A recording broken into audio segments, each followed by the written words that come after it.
Il pensait qu'elle était brisée. Il pensait qu'elle était sans ressources. La famille Sterling a invité Sarah à revenir dans leur vie pour une seule raison. Se moquer de son malheur alors que son ex-mari épousait une femme plus jeune et plus riche.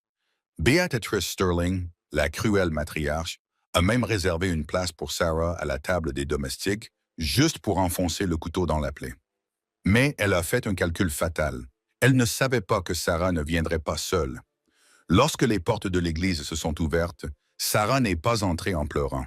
Elle est entrée avec 3 garçons identiques qui ressemblaient trait pour trait aux mariés. Et le secret qu'elle cachait depuis 4 ans était sur le point de transformer ce mariage parfait en champ de bataille. L'enveloppe était lourde, de couleur crème, et dégageait un léger parfum de lavande coûteux, une odeur que Sarah O'Connor ne connaissait que trop bien. C'était le parfum de Beatrice Sterling, la femme qui avait fait de sa vie un véritable enfer pendant 3 ans. Sarah se tenait dans le hall de son penthouse moderne aux murs de verre, dans le centre-ville de Seattle, tournant l'enveloppe entre ses mains. La calligraphie était impeccable. L'encre dorée scintillait sous la lumière du lustre. Monsieur Liam Sterling et mademoiselle Tiffany Banks vous prient de leur faire l'honneur de votre présence. Sarah eut un rire sec et sans humour. Liam, l'homme qui avait promis de l'aimer pour toujours, mais qui était resté silencieux pendant que sa mère Béatrice la démolissait petit à petit.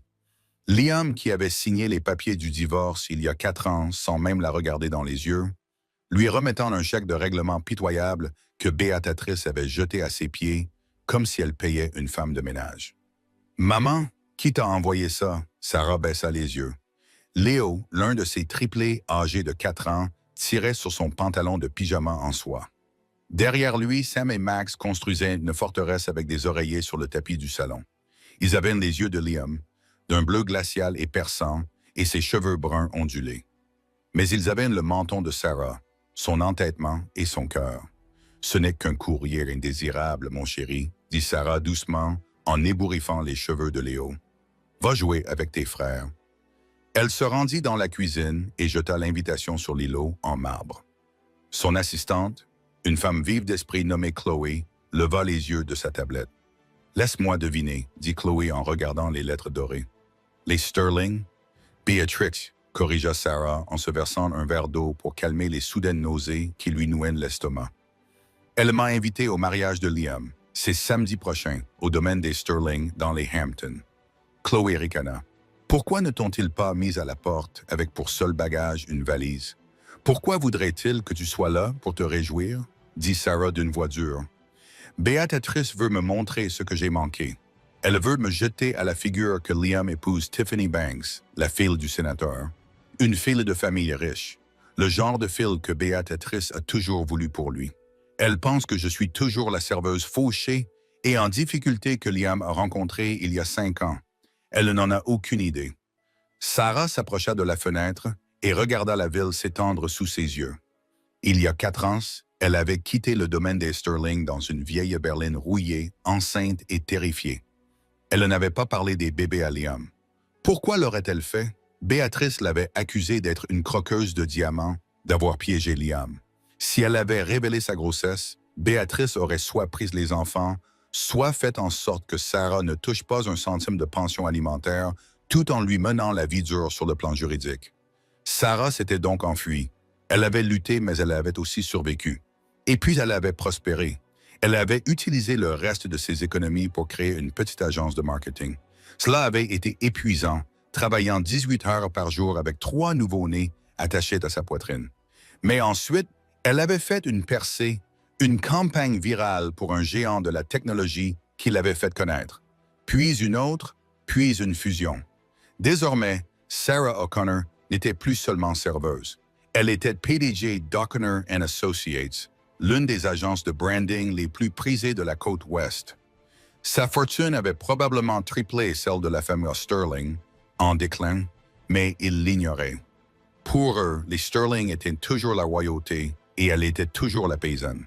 Son téléphone vibra, un SMS provenant d'un numéro inconnu. « J'espère que tu as reçu l'invitation », insista sa mère. « Nous avons pensé que tu apprécierais un repas gratuit. Le code vestimentaire est cravate noire, mais fais de ton mieux. » Liam, Sarah fixa l'écran.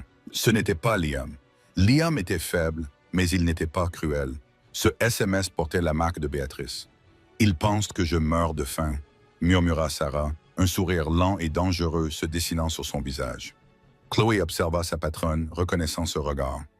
C'était l'expression que Sarah avait juste avant de conclure une affaire de plusieurs millions de dollars. « Sarah, à quoi penses-tu » Sarah reprit de l'invitation. Elle passa son doigt sur la date en relief. « Ils veulent un spectacle », dit Sarah, sa voix se réduisant à un murmure. Ils ont invité l'ex-femme pour l'humilier, pour la faire asseoir au fond et rire.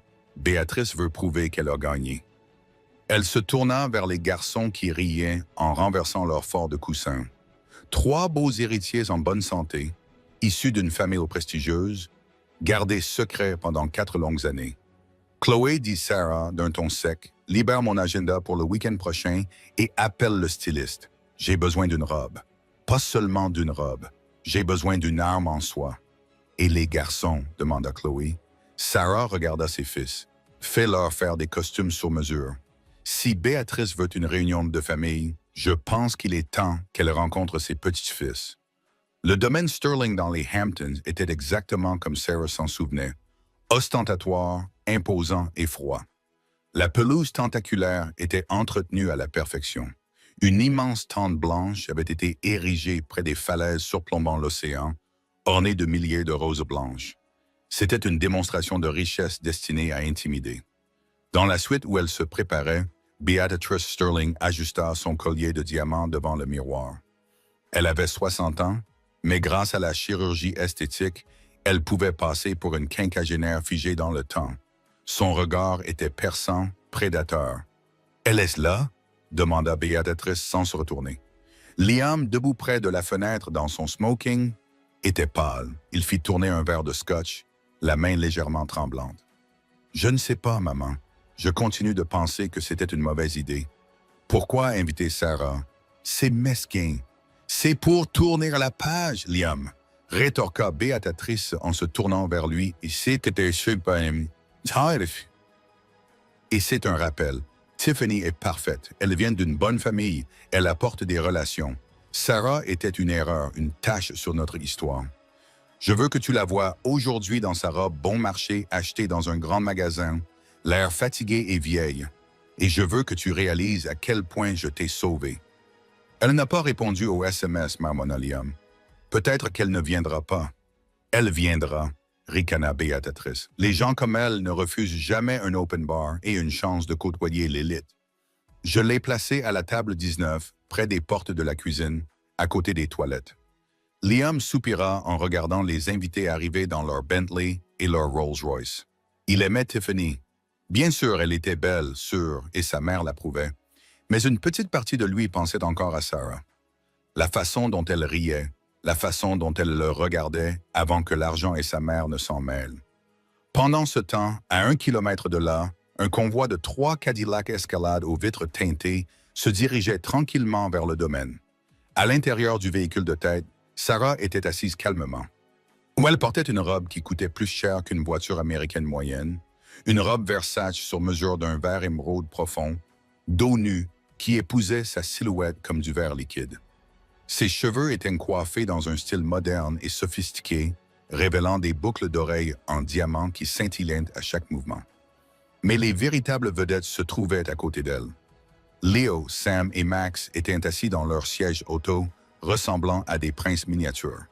Ils portaient des smokings en velours assortis. Léo en bleu nuit, Sam en bordeaux foncé et Max en vert forêt. Ils avaient l'air coûteux. Ils avaient un air puissant. « Vous vous souvenez de ce que nous avons répété ?» demanda Sarah en se retournant vers eux. « Soyez polis, dit Léo. « Ne courez pas, ajouta Sam. « Restez ensemble, conclut Max. « C'est bien, les garçons. » La voiture ralentit en arrivant au poste de contrôle de sécurité à l'entrée du domaine. Le garde, muni d'un bloc-notes, regarda par la fenêtre lorsque le conducteur la baissa. « Non, Sarah O'Connor, répondit le conducteur. Le garde parcourut la liste. Il fronça les sourcils. « J'ai une Sarah O'Connor inscrite pour le service de navette du parking B. » Sarah appuya sur un bouton et la vitre arrière s'abaissa doucement. Elle baissa ses lunettes de soleil de marque et regarda le garde dans les yeux. « Ouvrez la porte, dit-elle doucement. » Ce n'était pas une demande, c'était un ordre donné avec l'autorité de quelqu'un qui dirigeait des salles de réunion. Le garde bégaya, surpris par l'aura qui se dégageait de la voiture. Il ne discuta pas, il leur fit signe de passer.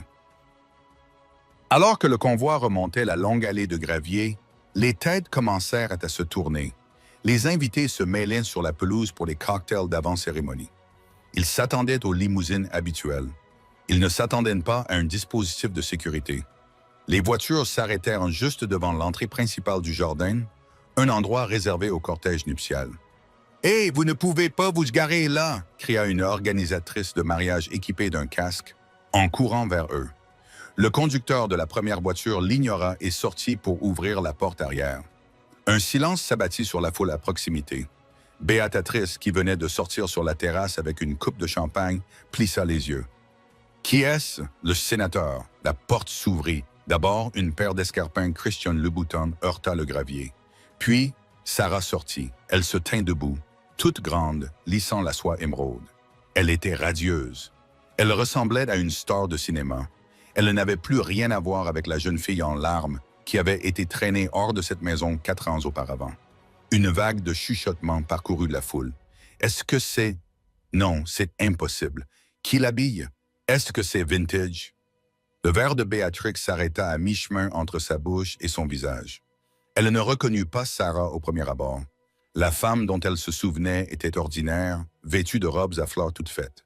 Cette femme était une déesse de la vengeance.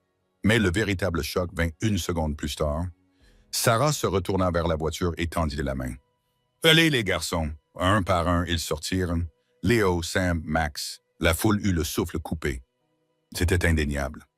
Les cheveux noirs, la mâchoire carrée, et lorsqu'ils levèrent les yeux, clignant des paupières dans la lumière du soleil, 3 paires d'yeux bleus scrutèrent la foule. Ils étaient les copies conformes de Liam Sterling à l'âge de 4 ans. Béatrice laissa tomber sa coupe de champagne. Elle se brisa sur la terrasse en pierre, et le bruit résonna dans le silence soudain. Liam, qui s'était approché derrière sa mère, agrippa la balustrade, le visage décoloré.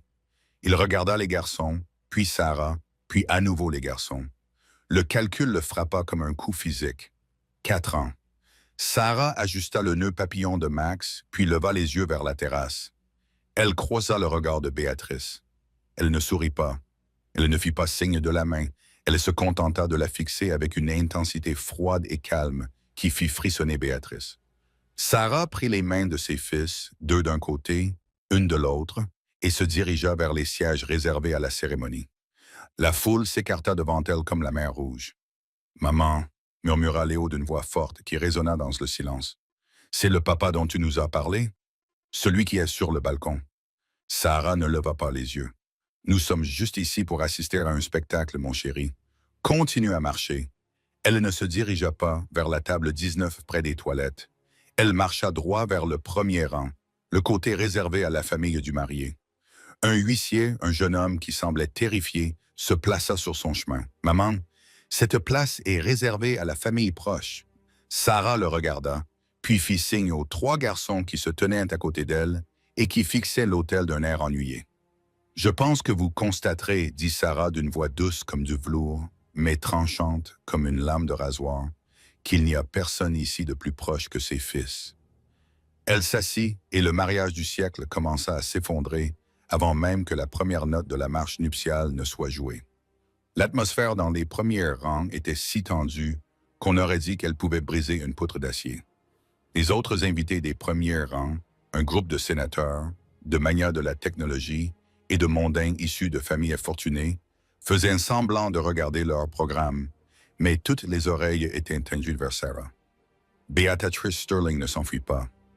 Elle marcha d'un pas décidé, ses talons claquant bruyamment sur les pavés tandis qu'elle descendait de la terrasse. Son visage, masque de rage déformé, était à peine dissimulé sous plusieurs couches de maquillage coûteux. Elle arriva au bout de l'allée où Sarah était assise, telle une reine émeraude sur son trône, flanquée de ses 3 princes. « Que signifie tout cela ?» siffla Béatrice d'une voix basse et tremblante. Elle se pencha, sentant le champagne et le désespoir. « Comment osez-vous? Je vous ai invité à vous asseoir au fond et à rester à votre place, pas à transformer le mariage de mon fils en cirque. » Sarah ne décroisa même pas les jambes. Elle lissa le revers de la veste en velours de Sam. « Bonjour, Béatrice, vous avez l'air tendue. C'est un nouveau chirurgien. » Béatrice rougit d'un rouge profond et laid. « Sortez immédiatement. Prenez ces enfants et partez avant que je ne fasse appel à la sécurité pour vous expulser. »« Je ne ferai pas ça, » dit Sarah calmement, levant enfin les yeux. Son regard était froid. « C'est vous qui avez envoyé l'invitation. J'ai la confirmation de ma réponse ici même, sur mon téléphone. Et quant à nous expulser, voulez-vous vraiment faire une scène? Regardez autour de vous, Béatrice. Le sénateur nous observe. Le juge Harrison nous observe. Si vos agences de sécurité touchent un seul cheveu de ma tête ou de celle de mes enfants, je vous poursuivrai pour agression devant la moitié de l'élite de Hampton, et j'ai les moyens de gagner maintenant. » Béatrice hésita. Elle regarda autour d'elle. Sarah avait raison. Les invités observaient la scène avec des yeux avides. Une scène serait un suicide social. « Qui sont-ils? » murmura Béatrice, son regard se posant sur les garçons. Elle ne pouvait s'en empêcher. La ressemblance agressait ses sens. « Ce sont mes cavaliers, » dit simplement Sarah. À ce moment-là, Liam arriva au bout de l'allée. Il avait l'air d'un homme marchant vers la potence. Il s'arrêta à 1 mètre, les yeux rivés sur les triplés. Max, le plus audacieux des trois, leva les yeux vers Liam. Il pencha la tête, un geste si douloureusement identique à celui de Liam qu'un murmure parcourut les bancs voisins. « Maman, » dit Max en tirant la main de Sarah, « il me ressemble. » Liam tressaillit comme s'il avait reçu une gifle. « Sarah, » dit-il d'une voix sèche, dépourvue de l'arrogance qu'il affichait 4 ans auparavant. « Sarah, dis-moi, est-ce vrai? Est-ce que vrai, Liam? » Défia Sarah, haussant suffisamment la voix pour que les 3 premiers rangs puissent l'entendre. « Sont-ils les enfants que tu ne voulais pas? »« Non, ce n'est pas vrai. Tu ne savais pas qu'ils existaient, parce que tu étais trop occupé à installer ta maîtresse dans notre chambre avant même que l'encre des papiers du divorce ne soit sèche. »« Ma maîtresse !» murmura scandaleusement une femme au 2e rang. C'était l'histoire que Béatrice avait tenté d'enterrer, celle selon laquelle Tiffany et Liam s'étaient rencontrés après le divorce. « Je ne savais pas, » balbutia Liam. Il regarda Léo, puis Sam, puis Max. Il vit son propre menton, son propre front. Il vit l'héritage, Sterling le regardait en retour, 3 fois. Les larmes lui montèrent aux yeux. « Quel âge? »« 4 ans, » répondit Sarah. « Ils ont eu 4 ans la semaine dernière. Tu sais compter, Liam, ou tu as besoin d'une calculatrice? »« C'est un piège, » intervint Béatrice en s'interposant entre Liam et les garçons.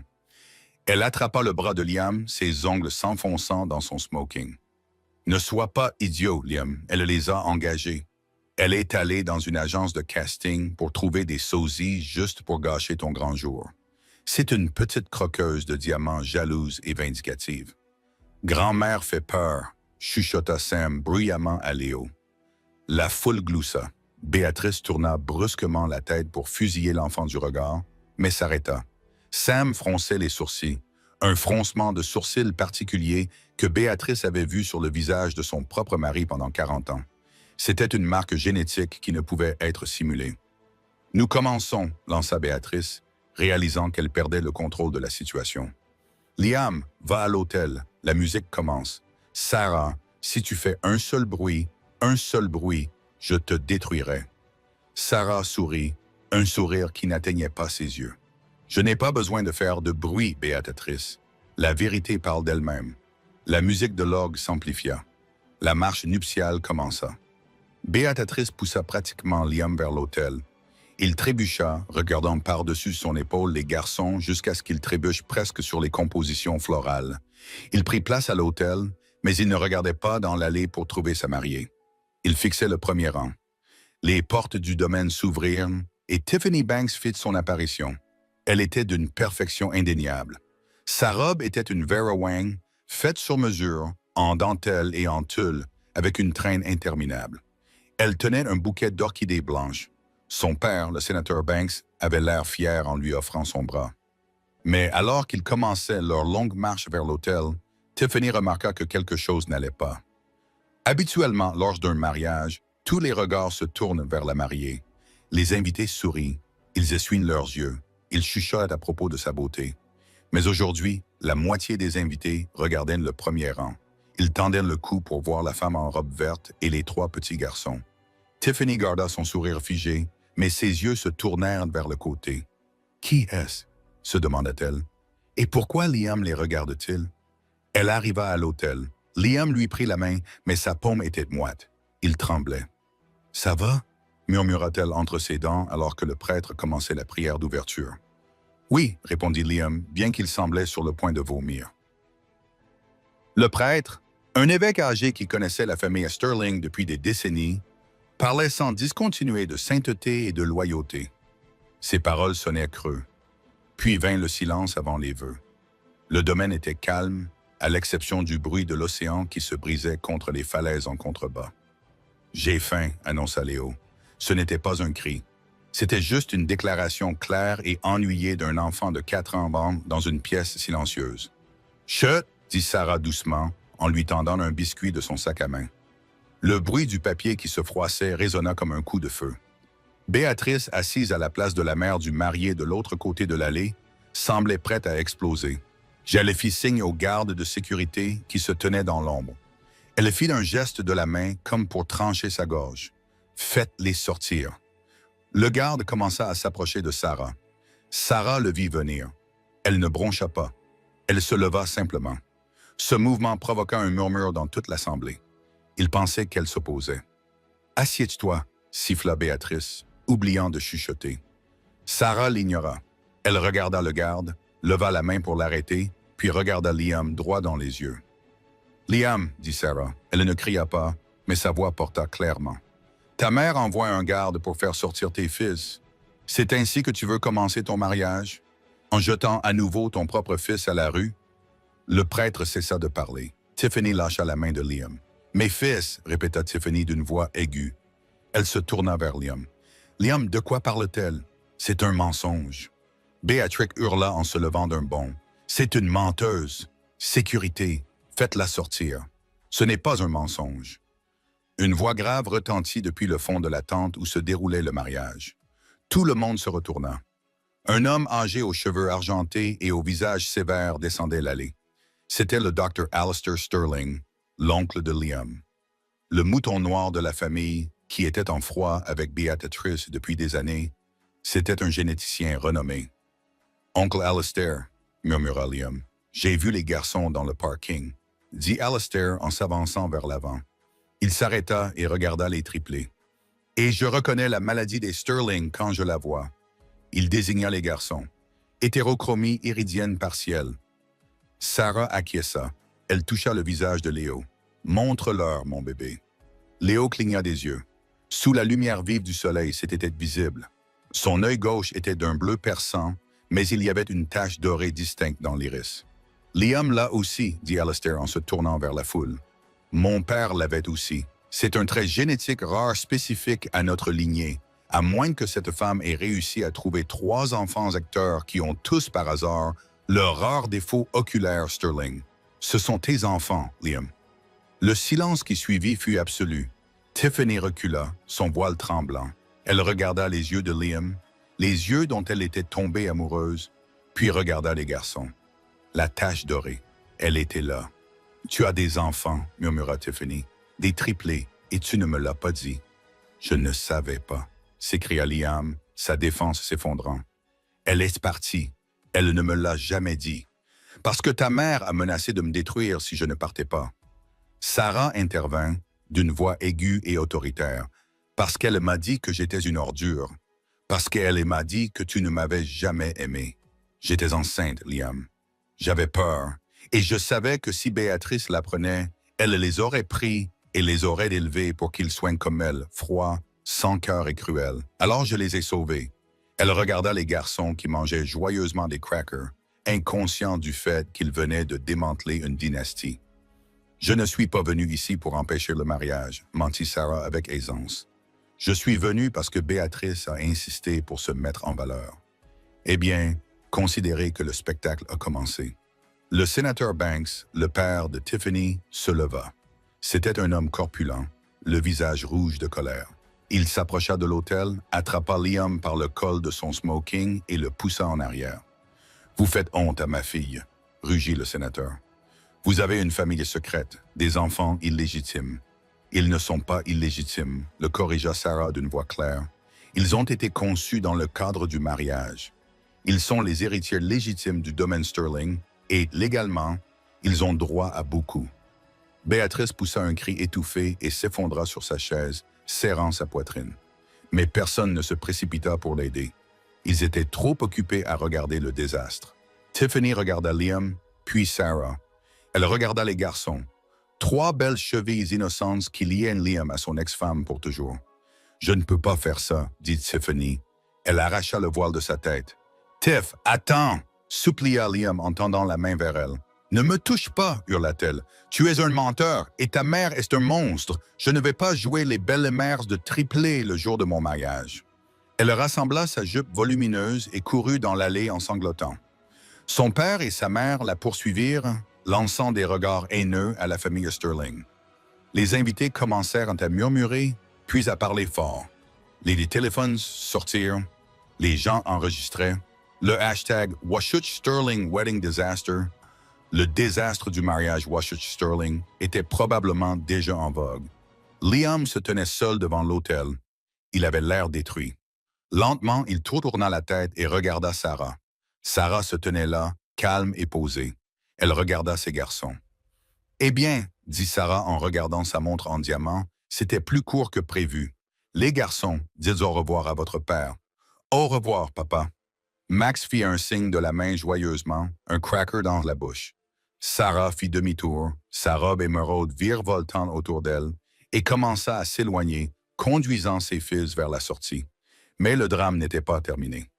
Alors qu'elle atteignait le milieu de l'allée, la voix de Liam retentit, désespérée et brisée. « Attends, Sarah, ne les emmène pas, s'il te plaît. » Il sauta de l'autel et courut après elle.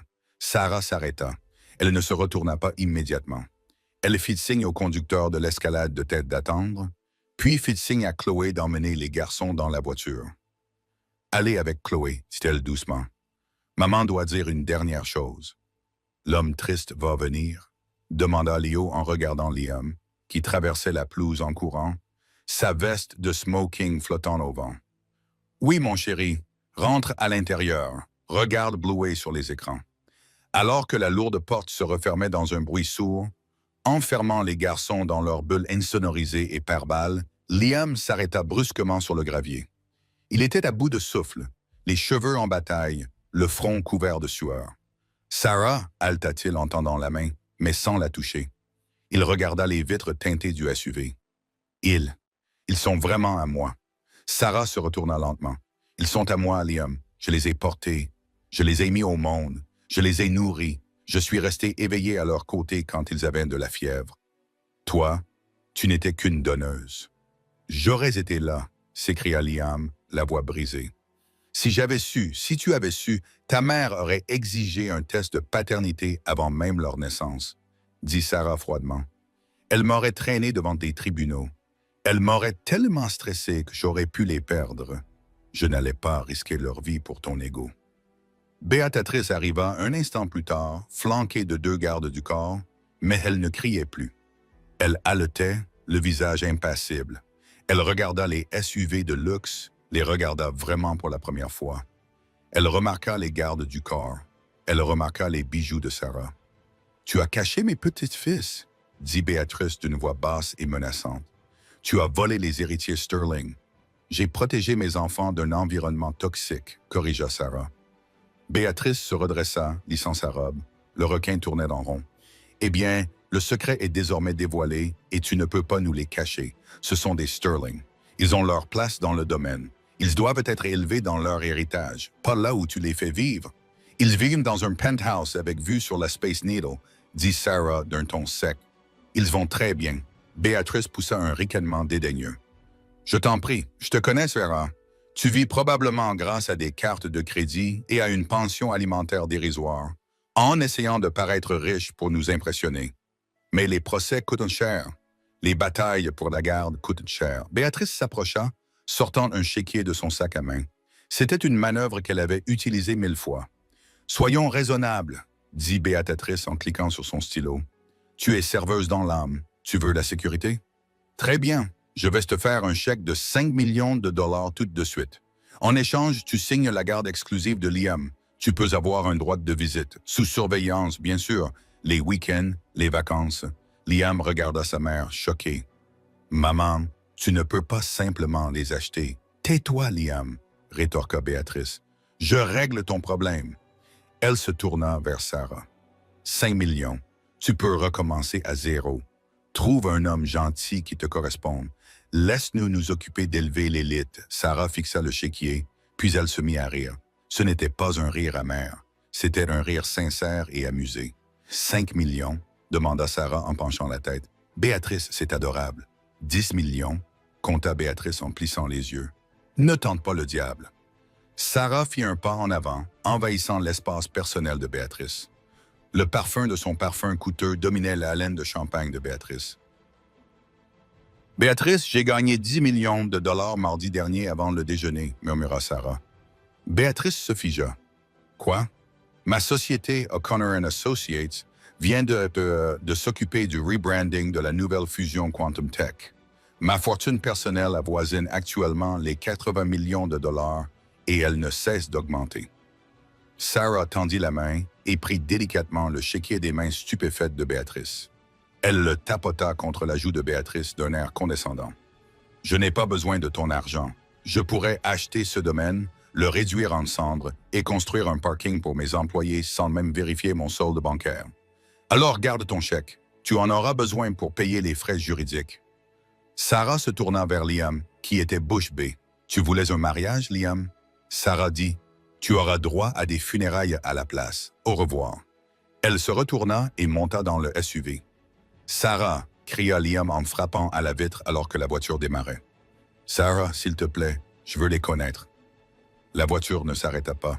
Le convoi descendit tranquillement l'allée, soulevant de la poussière, laissant la famille Sterling debout dans les ruines de leur journée parfaite.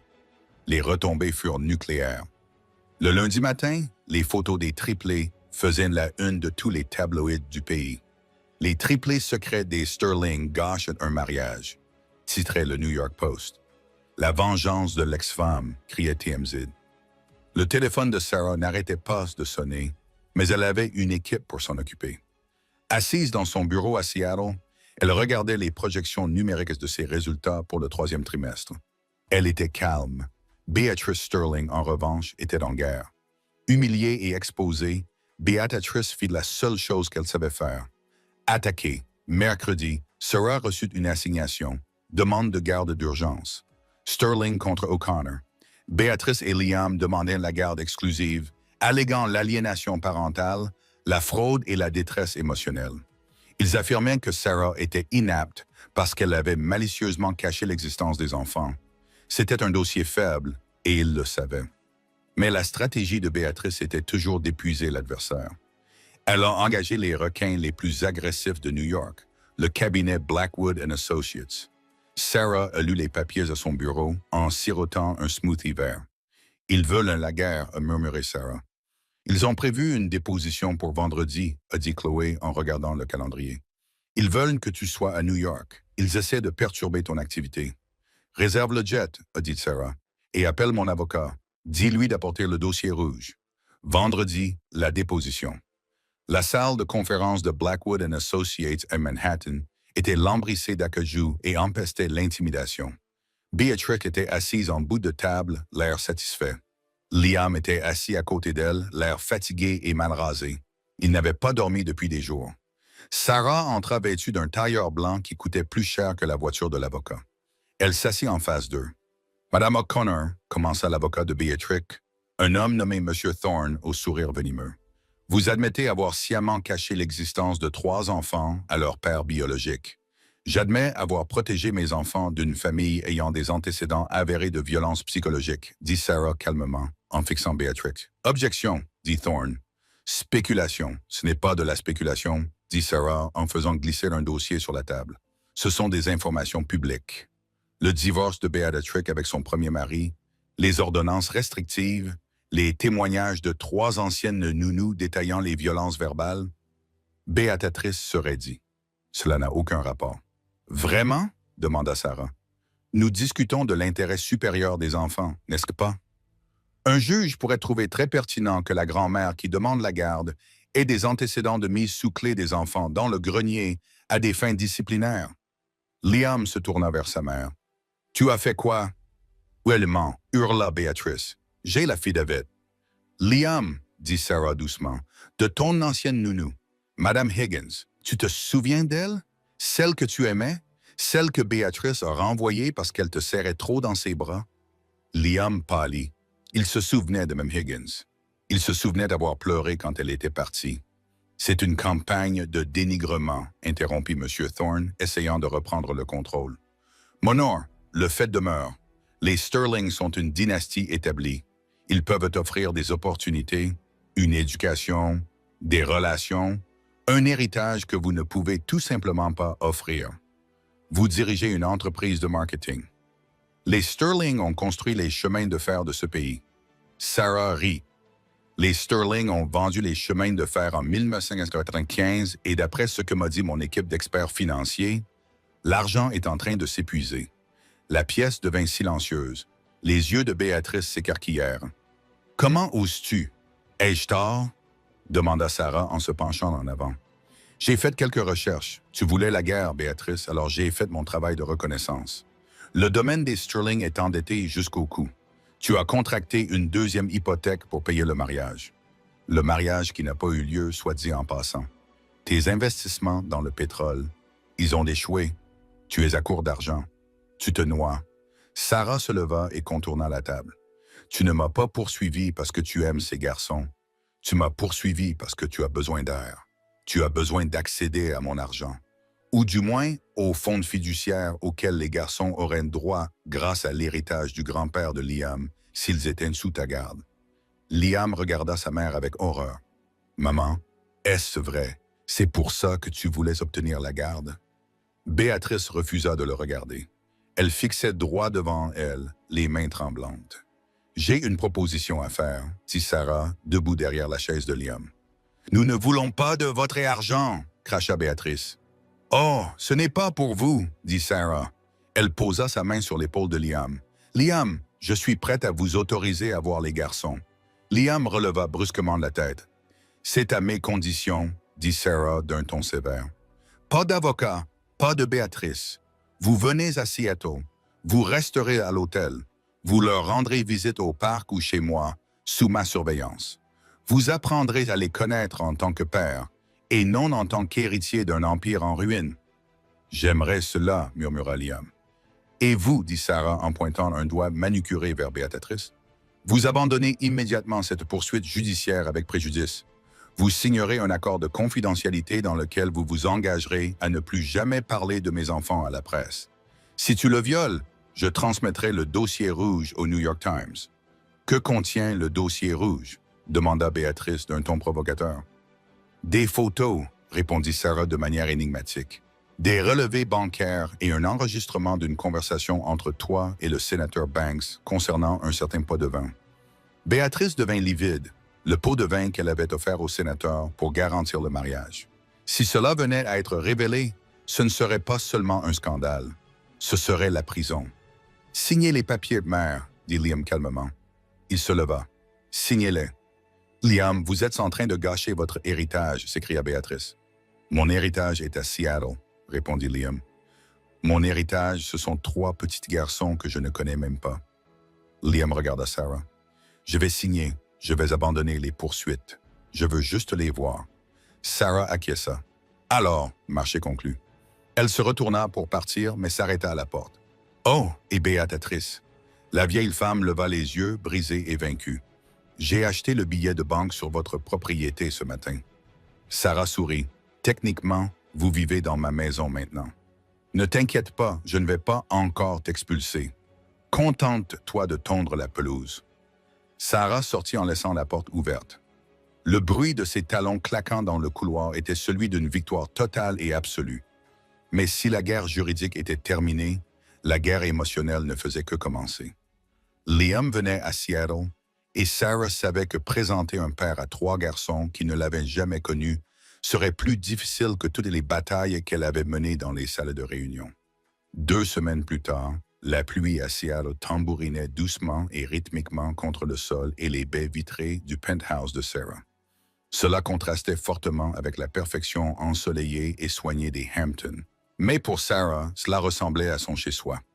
Elle se tenait près de l'îlot de cuisine, regardant la lumière de l'ascenseur monter. Étage 30, étage 31. Il est là? Demanda Léo. Il était assis sur le tapis, alignant ses petites voitures dans un ordre chromatique parfait, une habitude qu'il avait sans aucun doute héritée de son grand-père, même si Sarah ne l'aurait jamais dit à voix haute. « Oui, Léo, il est presque là, » répondit Sarah d'une voix calme, même si son cœur battait lentement et lourdement dans sa poitrine. Elle avait passé les 2 derniers jours à préparer les garçons. Elle ne leur avait pas dit « Papa vient vivre avec nous ». Elle avait dit « Liam vient nous rendre visite. C'est de votre père et il veut jouer avec vous. » Elle avait minimisé leurs attentes.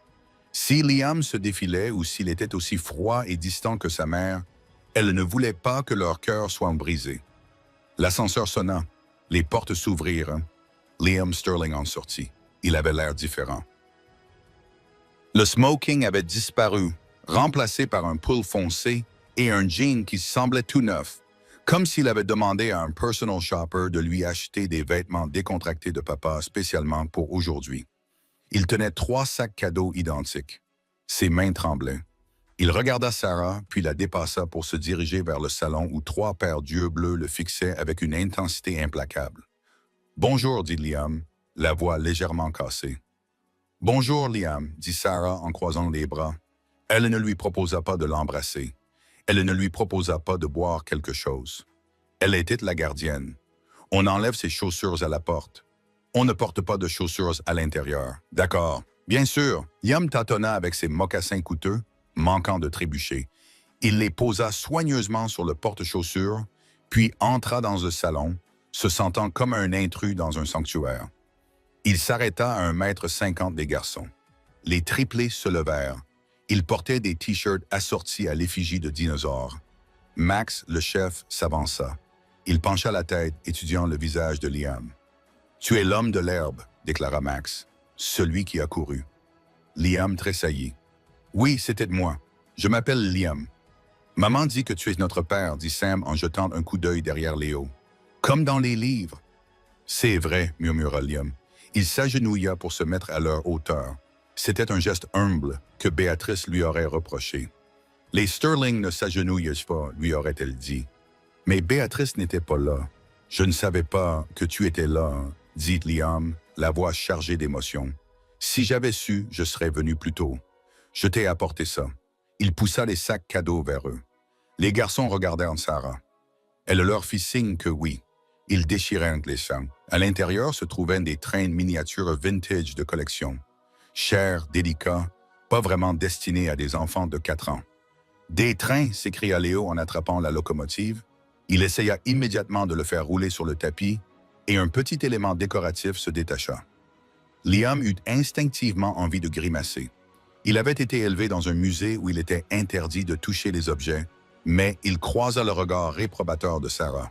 « Ce n'est pas grave, » dit rapidement Liam. « C'est fait pour se casser, comme ça on peut le réparer. »« Tu peux le réparer ?»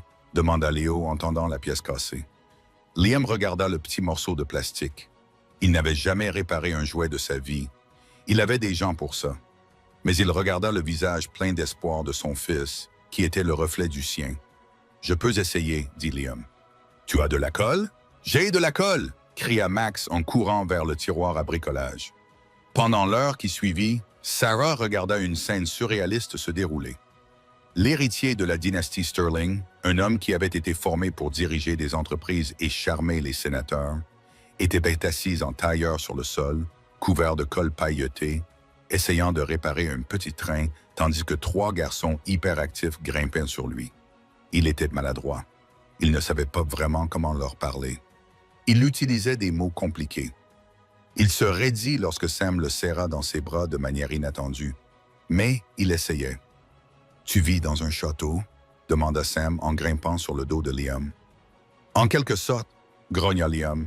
« C'est une grande maison, mais elle est très calme. »« Pourquoi est-elle calme? »« Parce qu'il n'y a pas de petits garçons, » répondit Liam.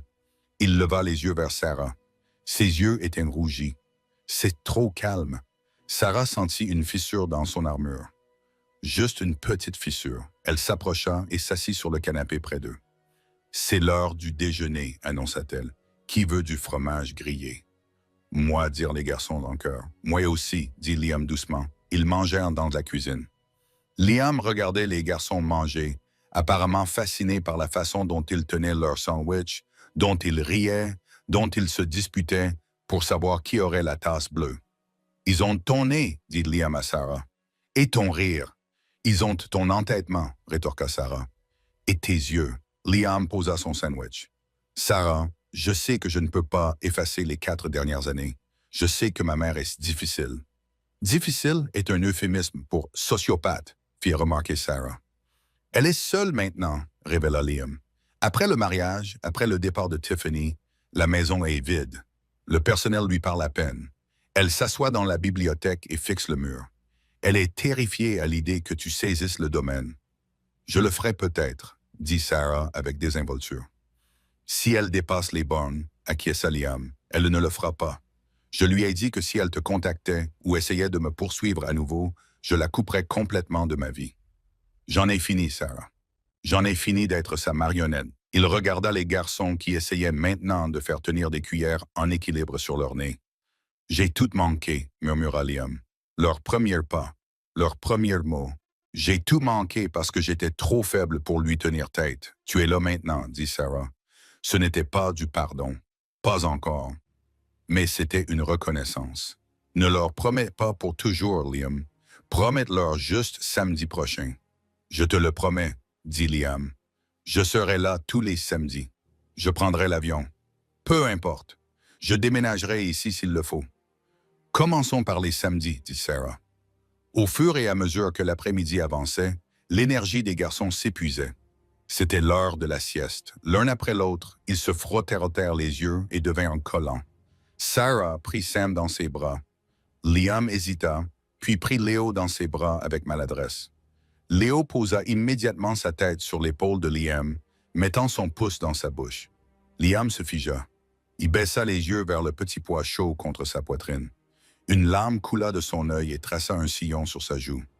Il serra Léo plus fort contre lui, humant l'odeur du shampoing pour bébé et du lait.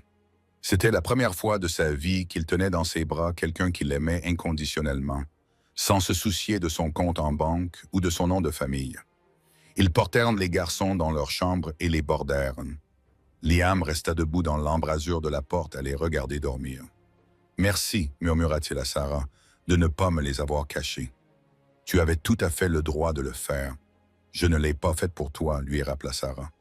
Je l'ai fait pour eux. Chaque garçon a besoin de savoir d'où il vient, même s'il choisit d'aller ailleurs. » Ils retournèrent à l'ascenseur. Liam remit ses chaussures. Il avait l'air épuisé, couvert de colle, les cheveux en bataille. Il était plus beau que jamais dans son smoking. « À la même heure, la semaine prochaine ?» demanda Liam, l'anxiété revenant dans sa voix. Sarah le regarda. Elle vit l'homme qu'elle avait autrefois aimé, enseveli sous des années de traumatisme et d'attente, essayant enfin de se frayer un chemin vers la sortie. « À la même heure, répondit Sarah. Et Liam, apporte des Legos la prochaine fois. Il déteste les trains. » Liam rit, un rire sincère, noté. Les portes de l'ascenseur se refermèrent et Sarah se retrouva seule dans le silence de son penthouse. Elle se dirigea vers la fenêtre et regarda la ligne d'horizon grise de Seattle. Elle pensa à Beatrice, seule dans son manoir froid et vide à l'autre bout du pays, serrant un chéquier qui n'avait aucun pouvoir ici. Elle pensa à Tiffany, qui avait échappé au pire, et elle pensa à elle-même. Il y a 4 ans, elle avait été une victime. Elle avait été une fugueuse. Aujourd'hui, elle était PDG, mère et vainqueur. Elle n'avait pas seulement survécu à la famille Sterling. Elle les avait vaincus.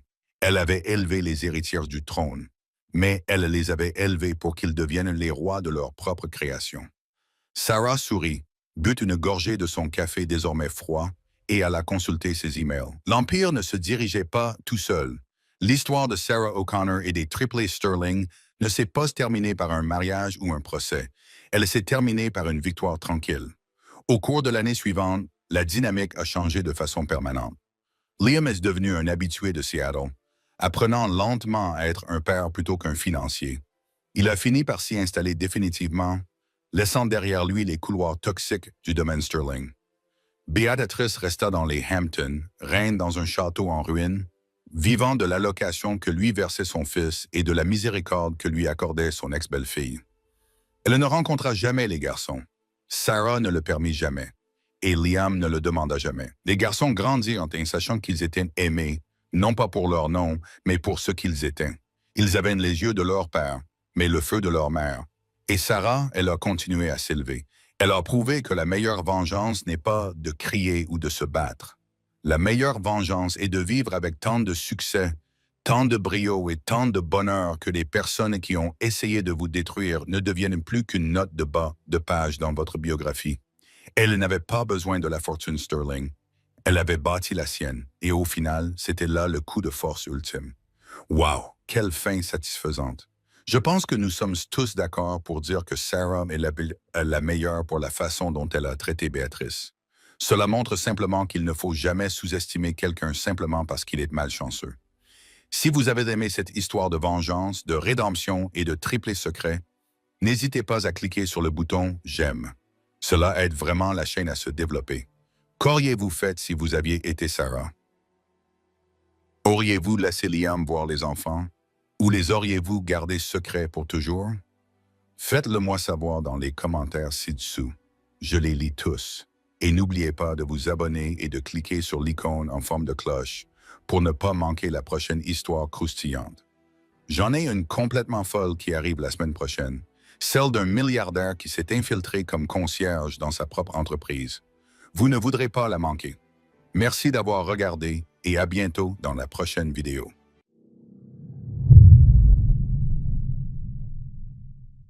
Ruckler, ich hasse Valorant. Ich hasse Valorant so sehr.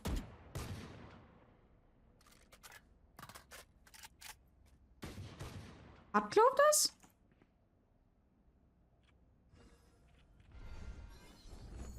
Focusing. Destabilizing.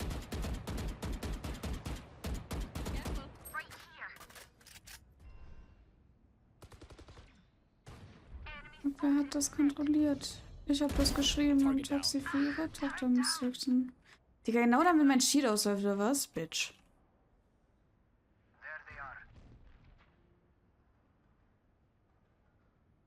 Thirty seconds left.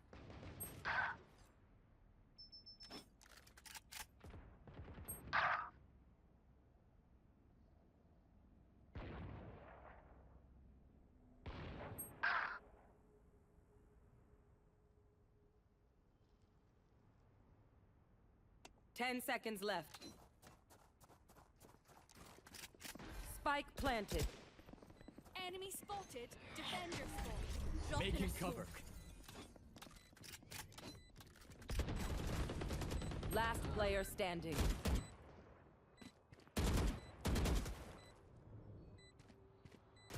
One enemy Stand remaining. aside.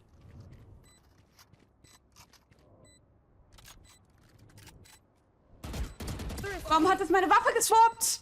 Willst du mich verarschen? Warum swappt das meine Waffe? Ich hab doch 4. Habe ich 3 gedrückt? Ja, was hab ich gedrückt? Oh Mann. Egal. Oh, schade. Leo einfach nur einen Pistolen-ISO. Rede. Pistolen-ISO war ein schwieriges Wort für mich zu lesen. Ich gebe dir mal ISO-Coaching, dann läuft er. Du bist ein krasser ISO. Das stimmt. Du bist ein krasser ISO. placing alarm bot.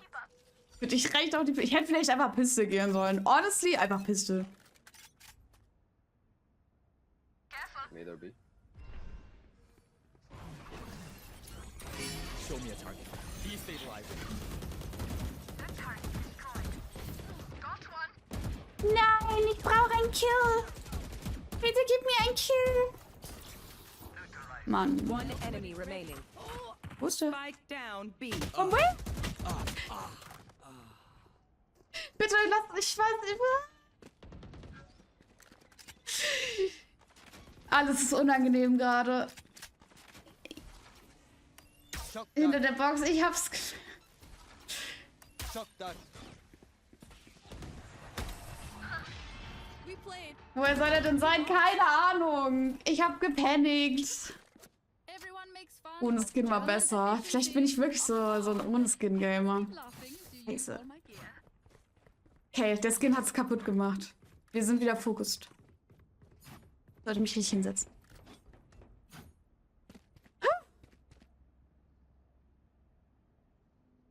Alarm bot out. Gottverdammter Scheiß. Turret out. Falsch, wie ich merke, ich bin einfach nicht da, Junge. Ich fühle mich so, als wäre ich high, aber durchgehe. Und ich schwöre, ich habe nichts gesmoked. Get out of my way. Voila.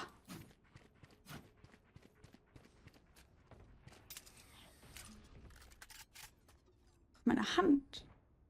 Heaven. Mir so eine scheiß Handgelenkschiene oder so holen. Psychopath. Show me a target. No distraction. Mein Gott, Kaio. Arsch. One enemy remaining. Heute machen Ausnahme gemacht. Ja, ja. Contract complete. Flawless. Were they born yesterday or something? Alter, uns spielt man immer schlechter, alles This gut. place is nice, but not nice enough to die in. Natürlich, klar. Aber du wirst den Gegnern dazu hätte wieder hier den Elden Ring. Alles klar. Ich versuch's, Fessi. Dir viel Erfolg beim Kochen.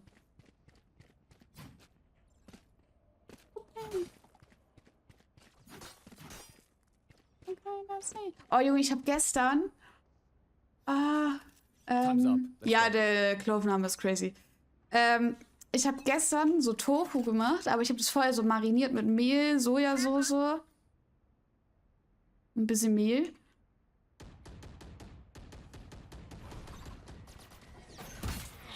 Und das war so geil, Alter. War so crispy, tasty, lecker. Breaking them.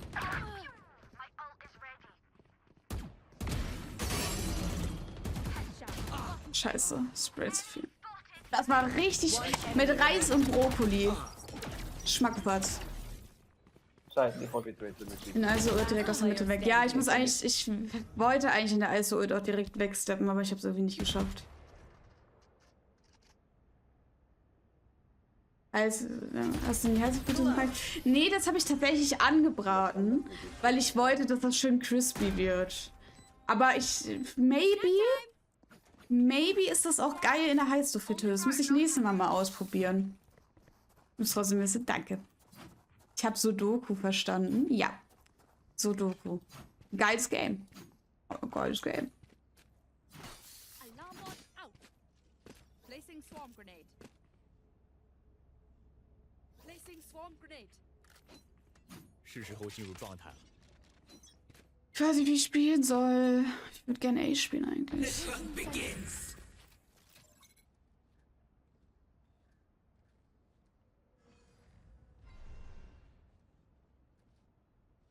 Here, catch. Careful. Reloading. Steht an und drücken. La. To fall in love. Hey. I don't know what happens when I got Breaking them.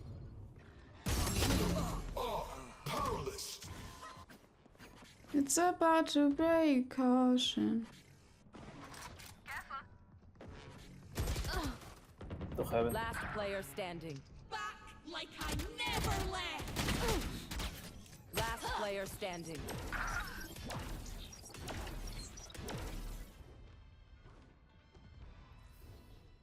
You can trust my bots. Wenn ich mein Headset absetze, höre ich immer, wie laut mein PC eigentlich ist. Diese Kopfhörer sind wirklich so mega noise suppressing.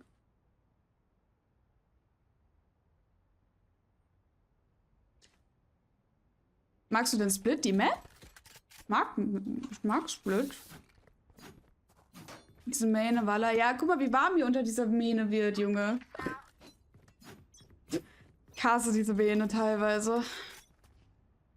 Manchmal ist sie cool, manchmal ist sie vollkommen abfuck. Oh, schön. Ist nicht nur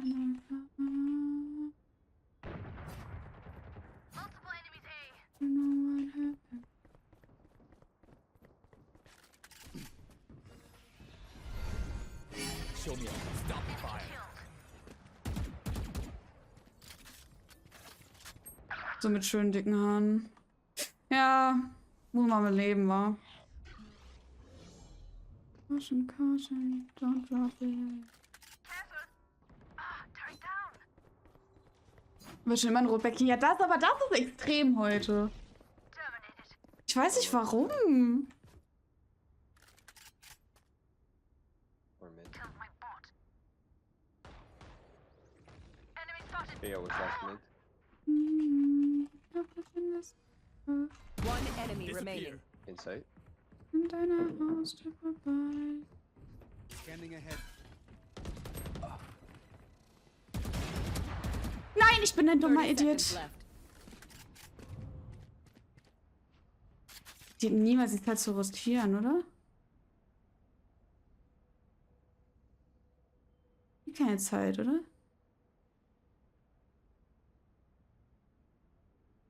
Die hat Zeit zu rotieren. 10 seconds left. Ja. Here. Not. He's not gonna make.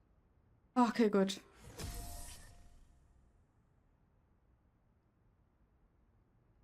Flo hatte safe untreffbar Hackern. Ja, aber wurde untargetable. Probably best to play as a Konnte ich nicht mehr hitten. So, what's the plan? Na, ich habe sie nur zweimal getroffen. In dem Body. Och, Mann. Egal. Top Break. Das ist alles, was zählt.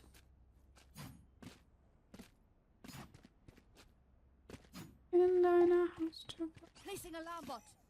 Placing swarm grenade. Turret out. You want to play? Let's play. Careful. No one, eh? Max B.